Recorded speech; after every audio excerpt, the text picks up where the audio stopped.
This segment brought to you by Kansas Wheat. Learn more at rediscoverwheat.org. My name is Sara Place, so I'm the Chief Sustainability Officer at Elanco Animal Health just recently. But prior to that, I was at National Cattlemen's Beef Association, was the Senior Director for Sustainable Beef Production Research on behalf of the Checkoff for about 3 years. So in terms of my path here, before that even I was at Oklahoma State University. I was on faculty there doing research. So I've spent over a decade doing research on this topic area of sustainability and kind of seeing how the conversation has evolved from a standpoint of really just amplifying the conversation, I would say. It's not going away. So I think if any viewers are wondering, is this kind of a flash in the pan? No, I don't think so, right? It's really just growing in terms of its importance, the conversation itself. And I think some of those fundamental issues about why are really, it comes down to a lot of the environmental concerns that people have, right? So climate change is a big driver of this topic. And the other thing is just thinking about the global situation, right? We're gonna have essentially 3 billion more people, or 2 billion more people in the next 30 years, right? So we'll hit somewhere between 9 and 10 billion people by the year 2050. So that's one of those things of that concern about how are we gonna nourish everybody and do so in a responsible manner is really what's driving a lot of this conversation. I think it's very important that animal agriculture in general just gets out ahead of this topic, and we have seen progress in that, right? We have all the different industries have really come out with their own, life cycle assessments to benchmark where they're at as an industry, and I think that's really important. So we don't want to be on our heels on this conversation because I think that's where consumer perception comes in terms of thinking that animal agriculture isn't doing anything, right? And that couldn't be further from the truth in terms of the progress that's been made over time, right? There's still more work to be done. But I think it's important to emphasize to people that this is a very important topic to all agriculturalists, right? Whether they've called it sustainability or not, right? Being a good steward of the land, passing on their operation to the next generation, doing good by the community, those are things that our producers have been paying attention to for forever, really, right? So I think that's important to be a part of that conversation, not be afraid of it, because you already are doing these things, right? And so it's more about just showing that to people and showing progress that's been made over time, but also talking about what we're going to do in the future. I think that's where it's going to be even more compelling to consumers and more proactive.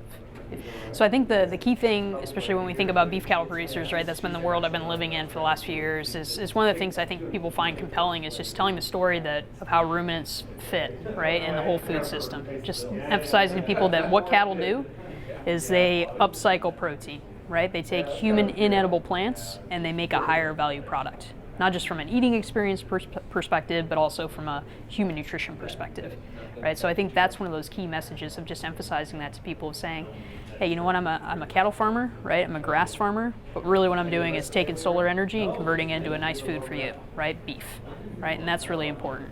And so a statistic there to remember is that actually the value of beef from a protein perspective is over 2 times greater than what feed the animals eat, right? So talk about sustainability, making something from nothing, that's where ruminants really shine, right? So that's a key part of it.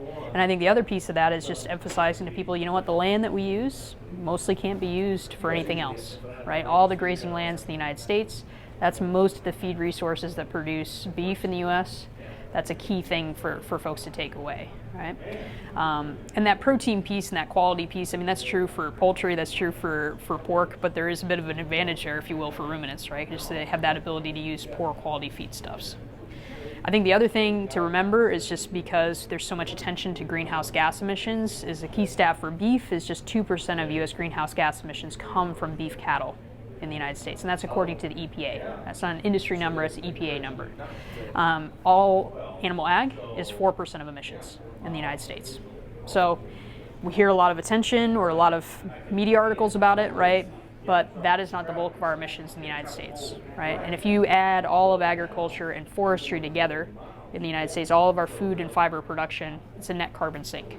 Right, so that's one of those things to remember and to emphasize to people that we're not as big of a issue, if you will, that people think we are. We're making a lot of progress over time, right? And the industry's on a trajectory to even shrink its footprint more.